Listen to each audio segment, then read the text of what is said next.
Bismillahirrahmanirrahim.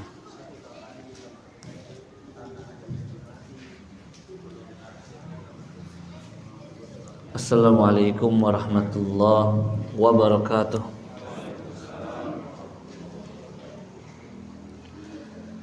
Alhamdulillahi rabbil alamin. Iyyahu na'budu wa iyyahu nasta'in. Al-qail fi kitabihil mubin, laqad kana lakum fi rasulillahi uswatun hasanah liman kana yarjullaha wal yawmal akhir wa dzakarallaha katsira. Wassalatu wassalam ala habibina wa syafi'ina wa maulana Muhammadin al-mab'uts rahmatan lil alamin, al-qail fi hadithihi innama bu'ithtu mu'alliman muyassira, wa ala alihi wa ashabihi wa atba'ihi ila yaumiddin, amma ba'.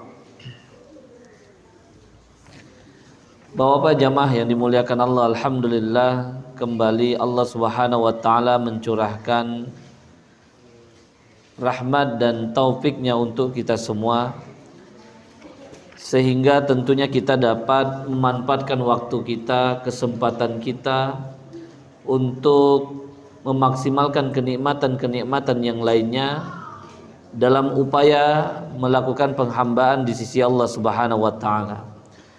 Tentu sebagai orang-orang yang beriman, yang kita memahami bahwa tujuan akhir kita diciptakan adalah penghambaan, maka kita mengakui bahwa kenikmatan yang terbesar sumbernya dari Allah Subhanahu wa taala justru adalah nikmat keislaman, nikmat dari keimanan. Karena dua nikmat inilah yang dapat menjadikan tujuan penghambaan kita kepada Allah Subhanahu wa taala itu dapat terlaksana. Ibadah di sisi Allah Subhanahu wa taala dapat diterima, karena tanpa asas keimanan maka amal-amal soleh, upaya-upaya ketaatan, upaya-upaya untuk mendapatkan bekal-bekal ketakwaan tidak akan dapat terwujudkan. Karena landasan diterimanya amal ibadah kita adalah iman, keimanan kepada Allah Subhanahu wa taala. Sedangkan keimanan kita ini rapuh, tidak stabil keberadaannya, bertambah berkurang. Terkadang ada waktunya kita sangat semangat untuk melakukan upaya-upaya ibadah dan amal-amal soleh serta ketaatan, tapi tidak juga sedikit di kalangan kita justru terjadi pada momen waktu tertentu keimanan tersebut lemah keadaannya, bahkan membuat kita malas untuk berupaya melakukan amal-amal soleh yang kita tahu itu adalah kewajiban-kewajiban bagi kita. Ini memahamkan untuk kita bahwa kita butuh sarana yang dapat memperkokoh keimanan kita. Kita butuh upaya-upaya yang dapat membuat istiqomah ketaatan kita dilaksanakan. Maka di antara sarana yang Allah karuniakan bagi kita sebagai hamba adalah dengan majelis ilmu, dengan mempelajari kitab-kitab Allah dan sunnah Rasulullah sallallahu alaihi wasallam. Sehingga tergambarkan bahwa di antara tujuan atau di antara tanda-tanda seorang hamba Allah karuniakan kebaikan, diberikan baginya waktu dan kesempatan untuk talabul ilmi, menuntut ilmu. Rasul sallallahu alaihi wasallam dalam hadisnya menyampaikan, man yuridillahu bihi khairan yufaqihu fid din. Barang siapa yang Allah ingin karuniakan untuknya kebaikan, ukuran kebaikan di sini adalah tentunya kita dapat melaksanakan ibadah, kita dapat dimudahkan untuk mendekatkan diri kepada Allah, kita dapat menjadikan semua yang kita dapatkan, semua yang kita miliki untuk menghamba kepada Allah. Maka di antara tanda-tanda orang-orang yang Allah ingin karuniakan kebaikan baginya, yufaqihu fid din, maka ia terus berupaya untuk mendalami ilmu agamanya. Dan ini selaras dengan hadis Rasul sallallahu alaihi wasallam yang lainnya. Dikatakan bahwa dalam hadis yang panjang Imam Al-Bukhari menyampaikan dari Rasul sallallahu alaihi wasallam tentunya, man salaka tariqan yaltamisu fihi ilman sahalallahu lahu bihi tariqan ilal jannah. Barang siapa yang menjalani jalan atau upaya untuk menuntut ilmu, belajar, apapun itu bentuknya tentunya, di tengah keterbatasan kita, ketika di dalamnya ada upaya untuk mempelajari ilmu agama kita, mempelajari terkait teladan kita, uswatun hasanah kita Nabi Muhammad ibn Abdullah sallallahu alaihi wasallam, maka tentunya berlaku bagi hadis ini. Sahalallahu lahu bihi tariqan ilal jannah. Maka Allah mudahkan baginya jalan, mudahkan baginya ruang untuk menuju surganya Allah. Maka saya doakan semoga bapak-bapak semuanya Allah berikan kemudahan agar dapat istiqomah dalam ketaatan. Umur dan hidupnya serta keluarganya Allah berikan keberkahan. Anak-anaknya dijadikan anak-anak yang soleh dan soleha. Kita semua insya Allah bersamakan dengan Rasulullah SAW di surganya. Amin ya Rabbana ya Rabbal Alamin. Baik, Bapak Ibu jamaah yang dicintai Allah, kita akan melanjutkan setelah sebelumnya kita membahas sebenarnya ini bagian dari fakta nasab terbaik yang Allah jadikan pada Rasul sallallahu alaihi wasallam. Yang nasab ini justru nanti akan mengingatkan ulang bahwasanya wajar ketika Nabi Muhammad adalah seorang utusan, karena dari nasab yang ada ia kembali kepada nasab terbaik dari bapaknya para nabi dan rasul, yaitu Nabi Ibrahim alaihi assalam. Dan ketika nasab itu bertemu kepada Nabi Ibrahim, ini tidak dapat terbantahkan, terkhususnya oleh orang-orang ahli kitab yang masih mengklaim bahwasanya mereka mengikuti ajaran yang bersumber dari Allah Subhanahu wa taala. Bahkan mereka mengetahui fakta kebenaran, ya, makasih. Fakta kebenaran akan kenabian yang memang nasabnya harus bersambung kepada Nabi Ibrahim alaihi assalam. Maka jelas di sini ya, ketika Nabi Muhammad sallallahu alaihi wasallam Allah gariskan nasab-nasab terbaiknya, Allah sambungkan nasab-nasab terbaiknya, dan bahkan tokoh-tokoh terbaik itu Allah angkat, sehingga ketika pada akhirnya Nabi Muhammad diutus sebagai seorang nabi dan rasul, maka jelaslah kalau saja Nabi Muhammad adalah seorang utusan yang telah Allah siapkan sebagai rahmatan lil alamin, sebagai rahmat bagi seluruh semesta. Kita telah membahas sebelumnya, menyinggung sedikit terkait Qusay bin Kilab. Ya, bahkan sebelumnya lagi kita membahas tentang Quraisy yang bernama asli adalah Fihir, yang merupakan bapak yang sangat dihormati, tokoh yang sangat dikenal karena dianggap menemukan konsep yang membuat kehidupan Mekah itu berjalan, berkesinambungan.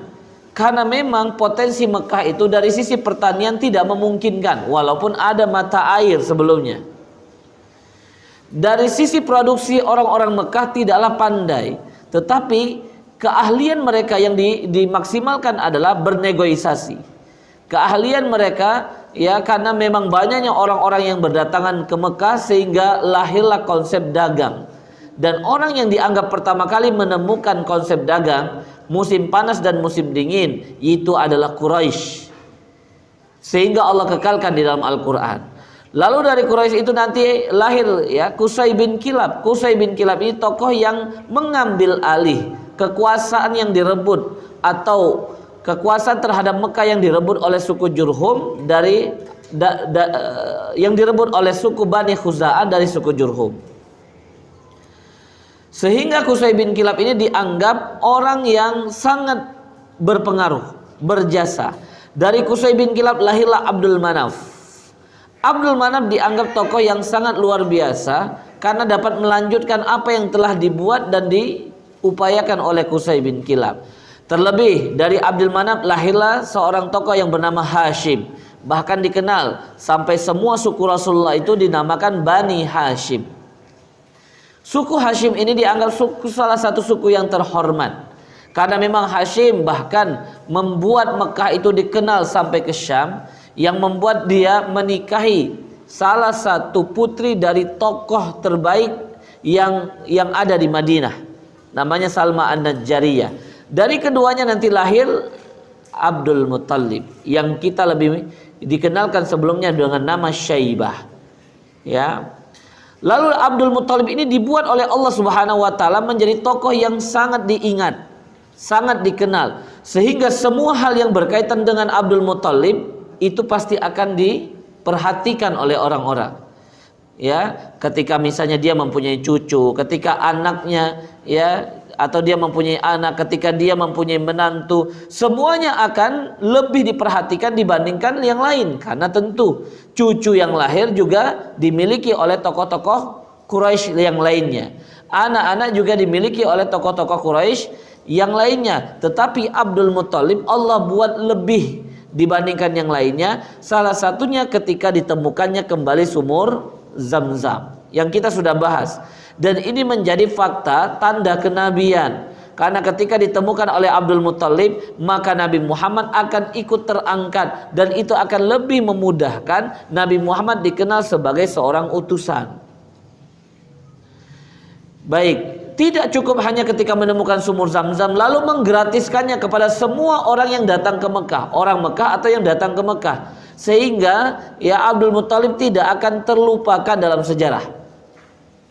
Lalu yang selanjutnya ya, Abdul Muthalib langsung berhadap-hadapan dengan seorang tokoh dari ahli kitab, dari golongan Nasrani yang ingin menghancurkan Ka'bah, tentu dengan alasan politiknya, yang membuat dunia menjadi ya memperhatikan Mekah saat itu ketika Allah musnahkan pasukan yang sangat kuat terdiri dari gajah-gajah yang dipimpin oleh raja yang dianggap sangat kuat karena dapat menaklukkan Tubba saat itu yang berkuasa di Yaman.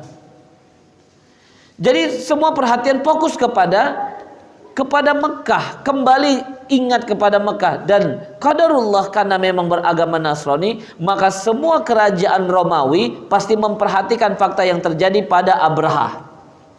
Entah itu Romawi ya dengan kaisarnya atau Najasyi, semuanya yang beragama Nasrani pasti fokus karena yang menjadi korban dibinasakan itu adalah Abraha yang juga beragama Nasrani.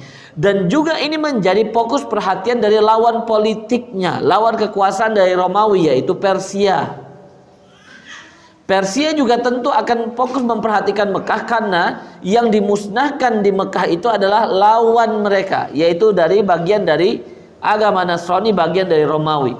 Sehingga semua mata dunia saat itu fokus ke Mekah ketika dimusnahkannya Abraha, dan itu kembali menjadi tanda kenabian Nabi Muhammad SAW, dan semacam menjadi alarm pengingat bagi orang-orang Nasrani ahli kitab yang memang mereka memahami akan ada nabi akhir zaman, nabi yang dijanjikan, bahkan dituliskan, disebutkan tanda-tandanya di dalam kitab-kitab mereka. 2 kali Allah tegaskan orang Yahudi dan Nasrani, faktanya mereka sangat mengetahui tanda-tanda kenabian yang ada pada Nabi Muhammad sallallahu alaihi wasallam, dan itu tidak terbantahkan.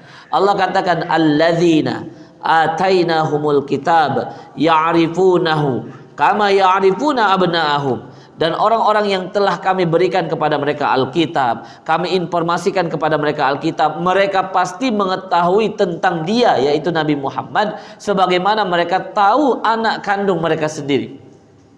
Nanti setelah Rasul lahir kita akan lebih tekankan lagi fakta-fakta itu insyaallah. Nah, ketika Abdul Muthalib itu terangkat, Abdul Muthalib punya 16 anak, 10 laki-laki dan 6 anak perempuan. Tapi Nabi Muhammad lebih diperhatikan dibandingkan anak-anak yang lainnya atau cucu-cucu yang lainnya, karena Nabi Muhammad adalah putra dari Abdullah. Abdullah adalah tokoh yang paling diperhatikan dari ke-16 anak keturunan dari Abdul Muthalib. Jadi kembali terangkat ya, tentu Abdul Muthalib punya anak yang banyak, punya cucu yang banyak, bahkan sebelum Nabi Muhammad SAW ya sudah punya banyak cucu atau sudah punya banyak keturunan yang lainnya. Tetapi mengapa cucunya ya, yaitu Nabi Muhammad yang lebih diperhatikan dibandingkan yang lain? Karena memang berawal dari kisah. Itu yang ingin kita bahas hari ini. Fokus pembahasan kita nasab yang selanjutnya terkait nasab Rasulullah setelah tadi Abdul Muthalib kita jelaskan sebelumnya, yang membuat mengangkat, dan ini menjadi tanda kenabian ya, karena membuat semua mata itu fokus kepada Abdul Muthalib. Semua mata itu kembali kepada Mekah. Dan orang ahli kitab ingat kalau satu-satunya rumah Allah yang masih berlaku saat itu adalah Mekah, yaitu Ka'bah. Hanya saja mereka tidak mau beribadah di sana karena banyaknya berhala. Baik, Abdullah ini satu dari 10 anak laki-laki, atau satu dari 16 semua anak dari Abdul Muttalib. Abdul Muttalib saat menemukan sumur Zam-Zam, kita telah jelaskan dia hanya punya satu istri dan satu putra yang bernama Haris, ya.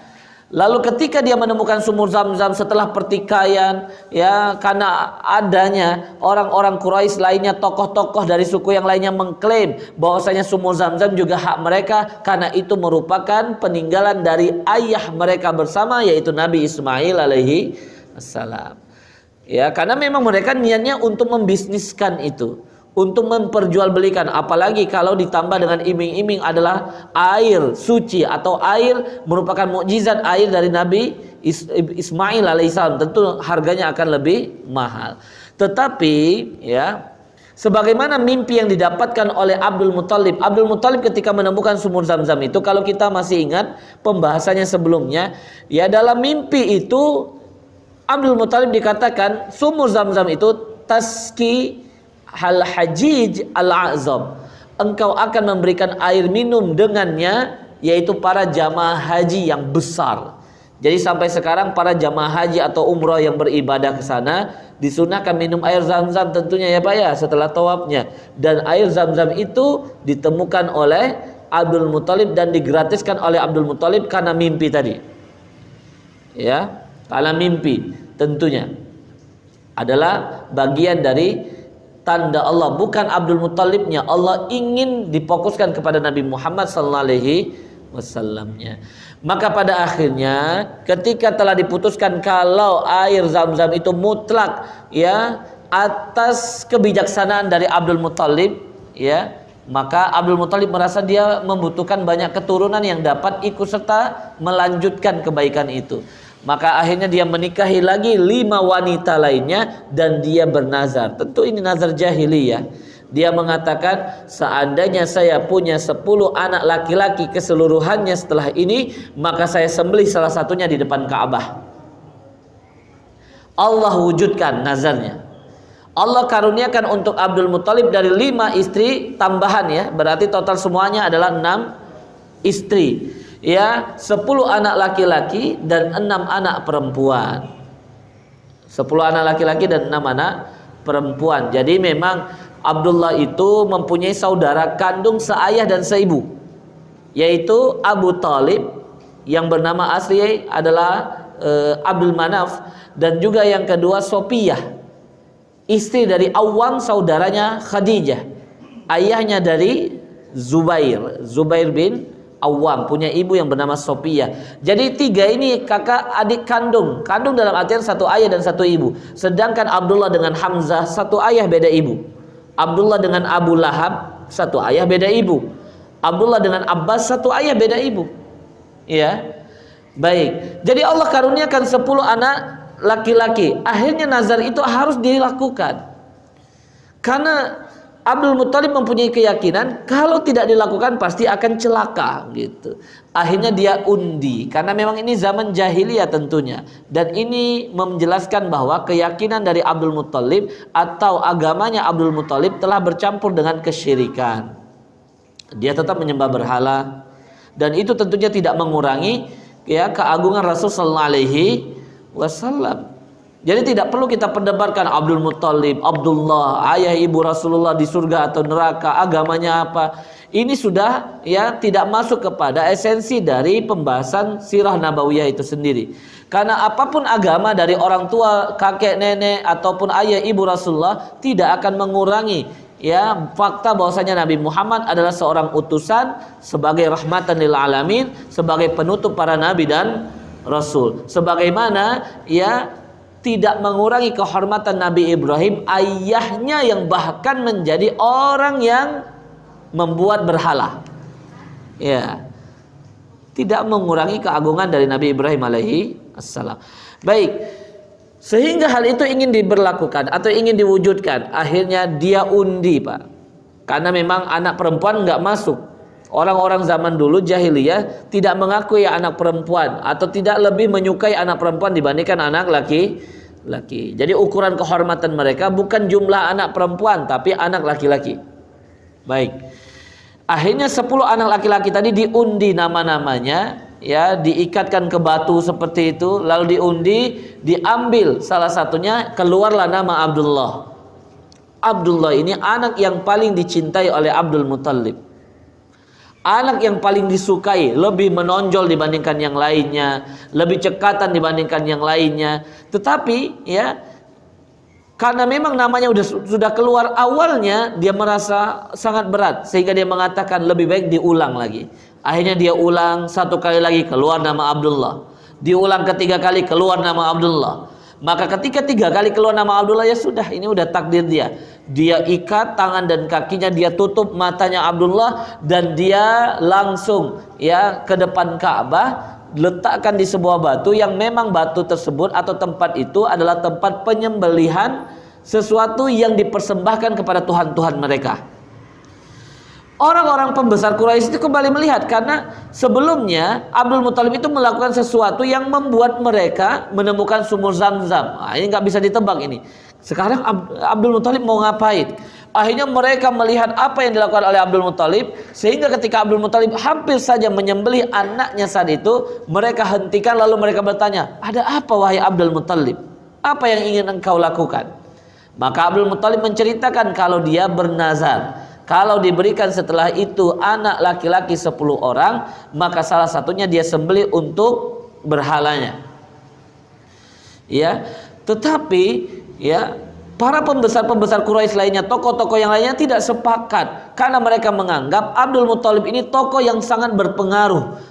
Ya, terlebih ada air Zam-Zam yang mereka dapatkan, yang nanti akan membuat Abdul Muthalib terus dibicarakan dan menjadi pembahasan dari seluruh orang yang datang ke Mekah lalu pulang. Ketika dianggap ada tokoh yang nanti ketika ada 10 anak laki-laki disembelih salah satunya, khawatir nanti akan menjadi tradisi, khawatir akan diikuti oleh orang-orang yang lain, karena dianggap Abdul Muthalib sangat berpengaruh saat itu, sehingga khawatir ada orang yang beribadah mendapatkan informasi kalau Abdul Muthalib menyembelih 1 dari 10 anaknya. Jadi kalau punya 10 anak laki-laki, ia sembelih salah satunya, maka itu akan dilanjutkan dan terus akan diberlakukan bagi keturunan-keturunan mereka selanjutnya.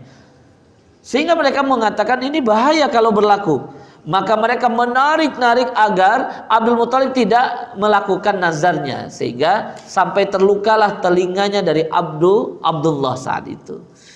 Ya, maka Abdul Muthalib akhirnya meminta pandangan. Terus bagaimana? Apa pandangan kalian? Saya sudah berjanji kalau tidak dilakukan akan celaka. Maka mereka mengatakan kita ke dukun lagi, gitu kira-kira.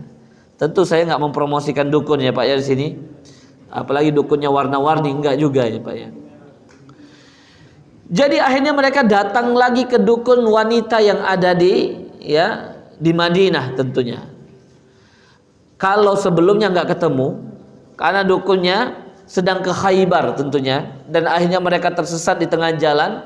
Ya, pada saat itu akhirnya ketemu Pak dengan dukun wanita ini dari Bani Sa'adah ini.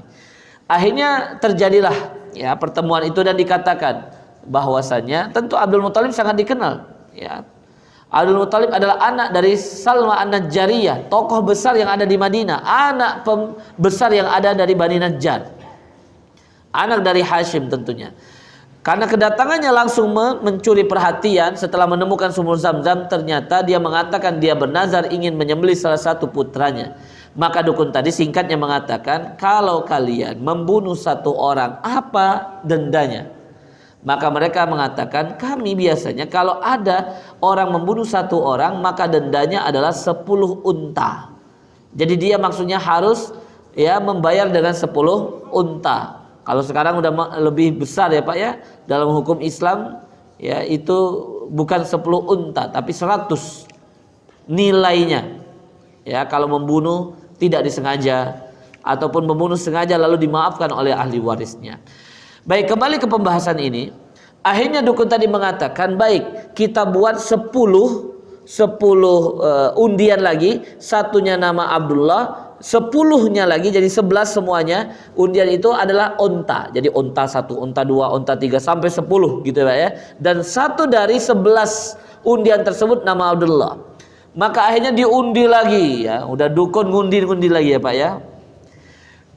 Akhirnya ketika diundi diambil lagi oleh Abdul Muttalib, diambil lagi yang keluar nama anaknya terus Abdullah, sekalipun perbandingnya 1 nama Abdullah 10 nama unta. Ya, akhirnya dukunnya mengatakan, ya sudah tambah lagi 10. Tambah lagi 10 batu, tulisannya unta jadi 20 batu, 1 nama Abdullah. Terus diundi lagi, keluar lagi nama Abdullah. Ya. Terus berkali-kali sampai 10 kali, akhirnya kata dukunnya, ini tidak bisa undian lagi. Kamu harus membayar dengan menyembelih 100 unta. Akhirnya Abdul Muttalib sepakat dia untuk menebus anaknya yang ia bernazar untuk disembelih, yaitu Abdullah. Dia harus menyembelih 100 unta. Bayangkan Pak ya, tokoh yang sangat berpengaruh, populer, tidak hanya di Mekah tapi orang-orang yang datang ke Mekah populer karena air zam-zamnya. Ya, lalu dia menyembelih 100 unta ya. Kira-kira jadi populer lagi nggak Pak? Kalau yang menyembelih 100 unta orang biasa saja jadi populer Pak, karena tidak biasa ada orang menyembelih unta yang jumlahnya sangat banyak ya. Apalagi yang melakukan itu adalah tokoh. Maka kembali berlipat popularitasnya dan akhirnya tersebarlah ke seluruh jazirah Arab kalau Abdul Muttalib menyembelih 100 unta untuk menebus anaknya yang hampir ia sembelih bernama Abdullah, sehingga Abdullah menjadi anak yang paling dikenal, anak Abdul Muttalib yang paling dikenal dibandingkan anak-anak yang lainnya.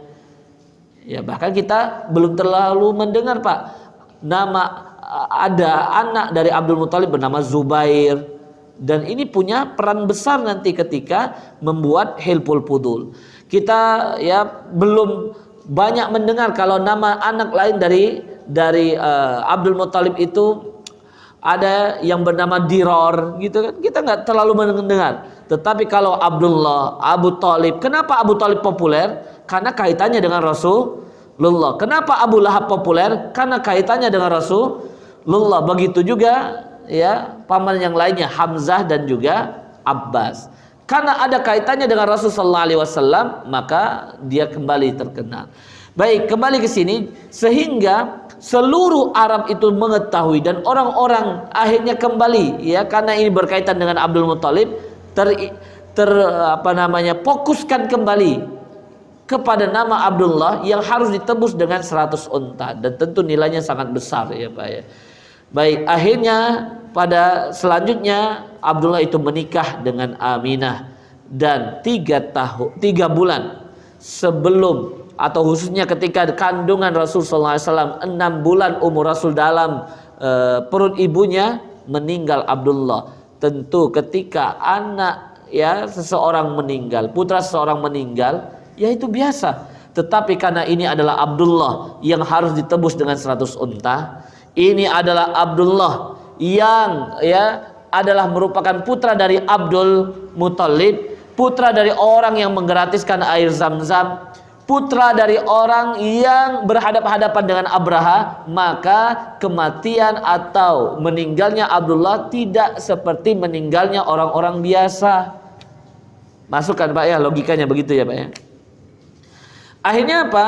Ya, terangkatlah semua bayi yang lahir di zaman Rasulullah bersama dengan Rasulullah banyak Pak. Tetapi kenapa fokusnya orang-orang, para sejarawan saat itu, orang-orang tokoh saat itu kepada bayi yang bernama Muhammad yang diberikan nama oleh kakeknya Abdul Muttalib? Karena ada kaitannya dengan Abdullah. Abdullah yang harus ditebus dengan 100 unta, Abdullah yang merupakan anak dari Abdul Muttalib. Terlebih ketika nanti Rasulullah SAW mempunyai ya karakter amanah sampai pada akhirnya diangkat menjadi seorang nabi dan rasul, semua nasab ini akan ditarik lagi ke belakang sehingga membuat mereka tidak punya alasan untuk membantah dan menolak fakta kenabian Nabi Muhammad sebagai seorang utusan.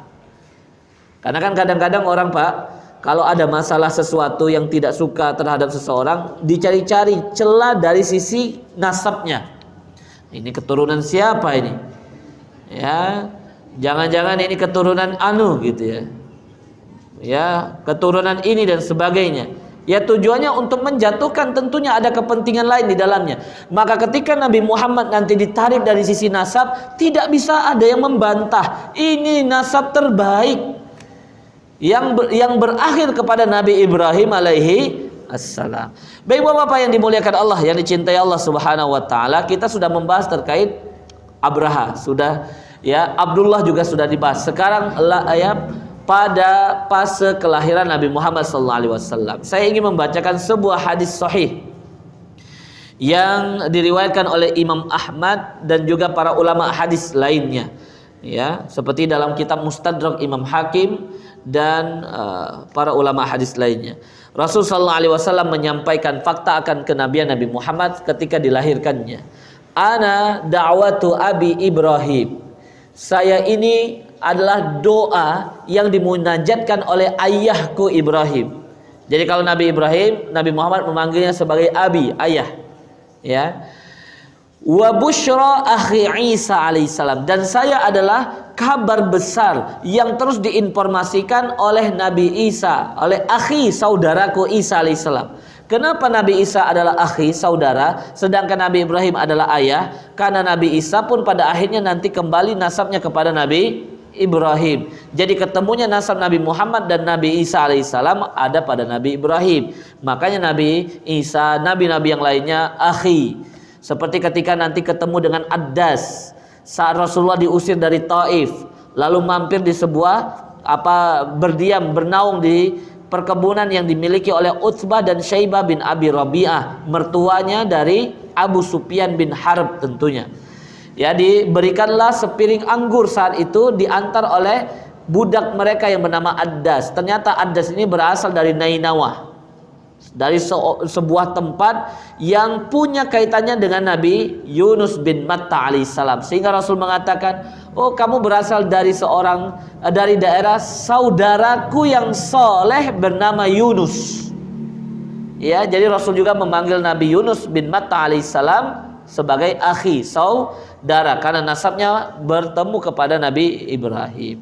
Baik Bapak yang dimuliakan Allah Subhanahu wa taala, dan ini kata para ulama, hadis Rasulullah SAW yang pertama terkait ana da'watu Abi Ibrahim, saya ini adalah doa yang terus dimunajatkan oleh Nabi Ibrahim. Itu ditekankan di dalam Al-Quran surat Al-Baqarah ayat 129. Ketika Nabi Ibrahim meninggalkan putranya Nabi Ismail, ada juga dalam riwayat mengatakan ketika membangun ulang di atas pondasi yang sudah terkubur yang ada, yaitu Ka'bah, rumah Allah, atas perintah Allah Subhanahu wa taala, dibantu oleh anaknya Nabi Ismail alaihissalam.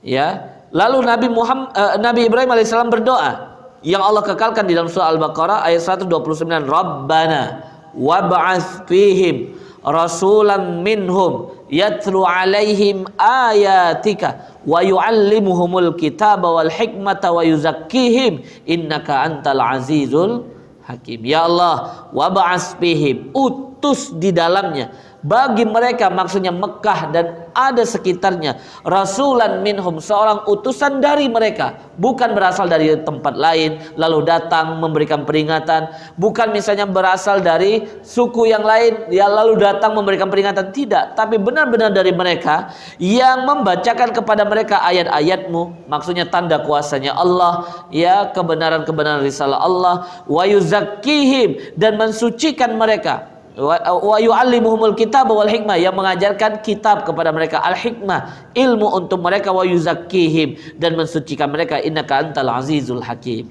Dan ini adalah doa Nabi Ibrahim dan Allah kabulkan dengan diutusnya Nabi Muhammad sallallahu alaihi wasallam, lahir di Mekah dan sebagainya. Sedangkan kabar besar yang disampaikan oleh Nabi Isa alaihissalam itu disampaikan oleh Allah dalam surah As-Saff ayat 6. Ya, wa idza qala Isa bin Maryam ya bani Israil inni rasulullah ilaikum musaddiqan lima baina yadayya minat taurah wa mubasysyiran bi rasul yati min ba'di ismuhu Ahmad falamma ja'ahum bil bayyinat qalu hadza sihrun mubin. Dan ketika Isa bin Maryam berkata, wahai Bani Israel, saya adalah utusan Allah saya adalah Rasul Allah untuk kalian semua, yang membenarkan apa yang datang dan telah ada di antara kalian dari Taurat, ya. Lalu akan memberikan informasi besar dengan datangnya seorang Rasul setelahku yang bernama Ahmad. Tentu ya, dalam Al-Quran ada Ahmad, ada Muhammad, tapi tidak ada perbedaan, Pak. Semuanya adalah Rasul sallallahu alaihi wasallam. Karena Rasulullah adalah Ahmad, Rasulullah adalah Muhammad, seperti yang disampaikan di dalam Al-Quran. Jadi kalau ada yang mengatakan ya Nabi Muhammad Muhammad, tapi ada Ahmad lagi, sehingga lahirlah kelompok Ahmadiyah. Nah, ini tentu keliru. Ya, tentu keliru tentunya. Ya, kalau dia mengaku seorang nabi, Pak, tantangannya satu. Kasih tandingan Al-Quran, gitu ya. Jangan ngaku nabi baru tapi pakai Al-Quran yang lama, gitu ya. Kalau dia seorang nabi harus punya kitab, ya. Maka tantangan dari Allah tetap berlaku. Tantangan dari Allah dari dulu sampai detik ini tetap berlaku. Kalau ada yang ngaku jadi nabi, bikin tandingan Al-Quran, ya kan?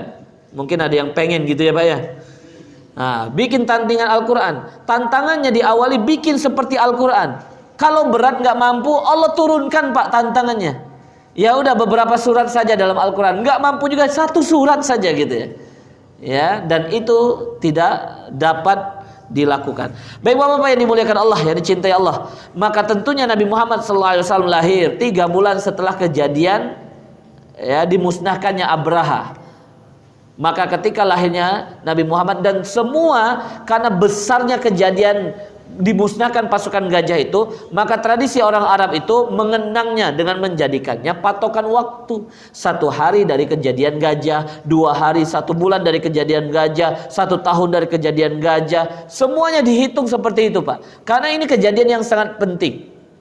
Ya, maka Nabi Muhammad dikatakan lahir pada tahun gajah, tepatnya 3 bulan setelah kejadian itu selesai. Ya, jadi Bapak-bapak yang dimuliakan Allah, yang cintai Allah Subhanahu wa taala, ketika Nabi Muhammad lahir dan diberikan nama karena wafat ayahnya Abdullah, maka semua mata terfokus kepada Nabi Muhammad. 3 bulan sebelum lahir wafat ayahnya yang sangat populer. Lalu ketika lahir menjadi tanggung jawab dari kakeknya juga sangat populer, sehingga semua orang jadi memperhatikan Nabi Muhammad. Terlebih Nabi Muhammad diberikan nama yang bahkan nama itu tidak pernah diberikan bagi orang-orang Arab sebelumnya, yaitu Muhammad, walaupun berasal dari bahasa Arab. Ya, walaupun berasal dari bahasa Arab. Baik Bapak-bapak yang dimuliakan Allah, yang cintai Allah Subhanahu wa taala, ada beberapa riwayat terkait kelahiran Nabi Muhammad sallallahu alaihi wasallam.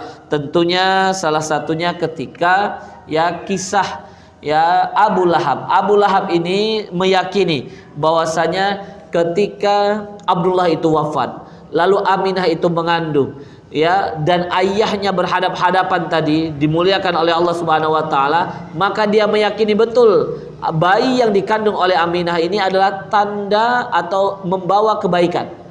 Jadi dia meyakini betul itu. Makanya dia mengutus atau membersamakan budak wanitanya yang bernama Suwaibah untuk membantu Aminah saat itu, karena Aminah dikatakan tidak mempunyai seorang budak yang membantu. Maka ya bahkan Abu Lahab mengatakan kepada Suwaibah, informasikan kepadaku semua hal yang berkaitan tentang bayinya dari anak saudaraku yaitu Abdullah. Maka ketika Nabi Muhammad SAW dilahirkan, ya, informasi itu bahkan sampai kepada Suwaibah, lalu diinformasikan kepada Abu Lahab. Karena sangat berbahagianya Abu Lahab, maka dia bebaskan Suwaibah dari seorang budak menjadi wanita yang merdeka.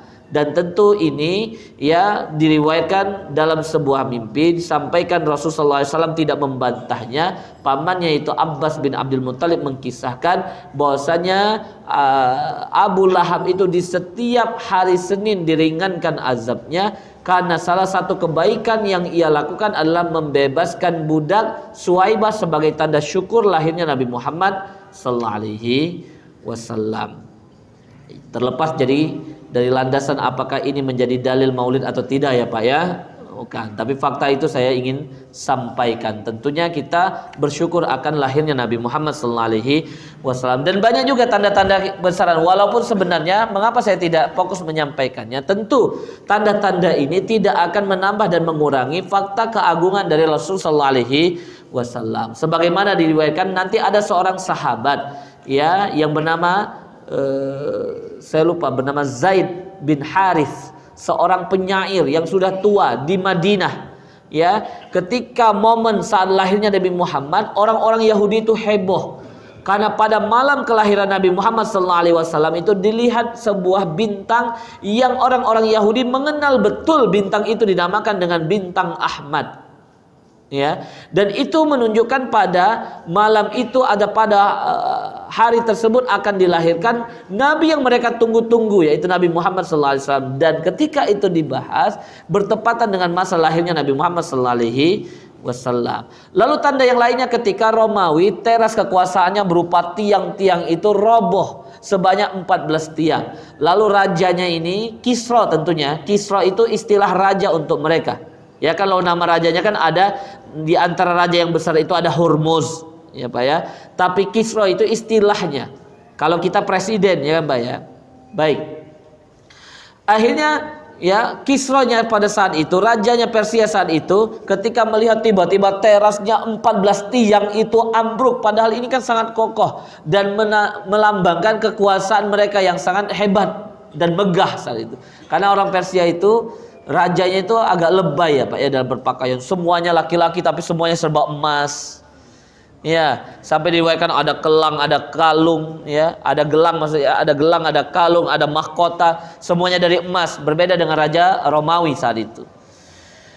Baik, akhirnya dia datangkan dukunnya yang untuk mentakwilkan, menceritakan apa sebenarnya, tanda apa ini, kok tiba-tiba teras kita yang kokoh ini bisa ambruk. Maka dia mengatakan telah lahir seseorang yang nanti akan menghapus dan membinasakan kekuasaan kalian, yaitu bangsa Persia. Dan 14 tiang itu menunjukkan kalau masa kejayaan Persia itu hanya dalam waktu 14 raja lagi. Nah, dia sombong saat itu mengatakan, ya lama dong kalau gitu ya kan. Kalau satu raja ya 100 tahun aja berkuasa, berarti masih ada 1400 tahun. Wah, masih lama itu. Padahal faktanya nanti ketika Nabi Muhammad mulai berdakwah, menyampaikan setelah Sulhul Hudaybiyah, menyampaikan surat-surat salah satunya ke Kisra, kerajaan Persia, itu ya yang tersisa atau sudah wafat sampai detik itu sekitar 11 raja. Jadi tinggal 3 raja yang tersisa Pak. Jadi 11 dari 14 raja itu sudah meninggal karena ada perebutan kekuasaan, ada saling membunuh saudara di antara mereka. Puncaknya nanti raja yang ke-14 yang terakhir, maksudnya raja ke-14 setelah hancurnya singgasana tersebut, itu adalah raja yang berhadap-hadapan dengan seorang sahabat di masa kekhilafahan Umar bin Khattab, yaitu Sa'ad bin Abi Waqqas. Ya, yang kita namakan dengan nanti perang Qadisiyah. Ya, ketika 20.000 pasukan kaum muslimin berhadapan dengan pasukan inti Persia yang saat itu berjumlah 250.000 pasukan. Ya, tetapi kecerdasan tentunya Allah karuniakan kelebihan kepada orang yang beriman sehingga Allah buat hina Persia itu kalah. Jadi kan antara wafatnya Rasulullah dan masa kehilafahan Umar bin Khattab itu tidak lama ya Pak ya, tidak lama. Baik, jadi terwujudlah apa yang telah disampaikan tadi. Lo berarti benar urusan dukun itu, gitu ya Pak ya kira-kira. Ya, sekali lagi dukun itu memang mereka mencuri dengan informasi fakta yang ada di langit. Mereka mencuri dengar Pak, tetapi tidak utuh. Nanti terbukti kita akan sampaikan salah satunya di perang Badar. Mereka melakukan segala bentuk upaya agar perang Badar itu terjadi. Padahal mereka nggak tahu endingnya dari perang Badar itu kemusnahan dan kekalahan dari orang-orang Quraisy. Ya, bahkan nanti ditegaskan dalam surah Al-Anfal. Ya, ketika fakta perang Badar itu akhirnya para jin-jin tadi yang mensupport orang-orang Quraisy tadi, mereka berlepas diri ketika di pasukannya kaum muslimin terdapat 1000 malaikat. Akhirnya mereka mengatakan, wah kami berlepas diri dari kalian, kami takut kepada Allah kok, gitu ya. Jin ini pendusta sekali ya Pak ya. Baik, jadi mereka suka mencuri dengar informasi dari langit. Jadi sepotong-sepotong gitu ya Pak ya. Karena ketika ingin mendapatkan secara utuh dipanahi oleh malaikat dari panah dari api neraka, sehingga mereka tidak mendapatkan informasi utuh. Dan mitranya dari jin-jin setan yang mencuri dengar itu adalah para dukun dan penyihir. Jadi dari dulu dukun itu ada, apapun namanya sekarang Pak ya. Makanya jangan kagum-kagum banget kalaupun pas-pas prediksi mereka. Karena sekalipun prediksi mereka pas, bisa nggak mereka untuk menghentikan, menunda atau mengaturnya? Nggak bisa. Karena memang kemampuan mereka hanya menebak dan mengetahui. Dan kebetulan mereka mendapatkan informasi dari mitra mereka. Siapa itu? Jin. Baik, itu kira-kira yang telah disampaikan. Nah, setelah ini kita akan membahas dua kejadian besar terjadi setelah lahirnya Nabi Muhammad sallallahu alaihi wasallam. Jadi kalau sebelumnya ada dua kejadian besar sebelum dilahirkan, dan kita akan mulai membahas dua kejadian besar setelah Nabi Muhammad sallallahu alaihi wasallam dilahirkan. Allahu a'lam bishawab. Mungkin itu, nanti silakan dilanjutkan kalau ada pertanyaan atau apa yang perlu disampaikan ya, didiskusikan setelah salat Isya insyaallah ya. Baik, semoga Allah Subhanahu wa taala memberkahi kita semuanya. Semoga Allah Subhanahu wa taala memberikan kita kemudahan agar dapat istiqomah di dalam ketaatan. Semoga kita semua terus dapat mencintai dan menteladani Rasul sallallahu alaihi wasallam. Semoga kita mendapatkan syafaat Rasulullah pada hari kiamat nantinya. Semoga kita dibersamakan dengan Rasul sallallahu alaihi wasallam di surganya Allah. Amin ya rabbana ya rabbal alamin. Alafu minkum wallahu a'lam bissawab. Assalamualaikum warahmatullahi wabarakatuh.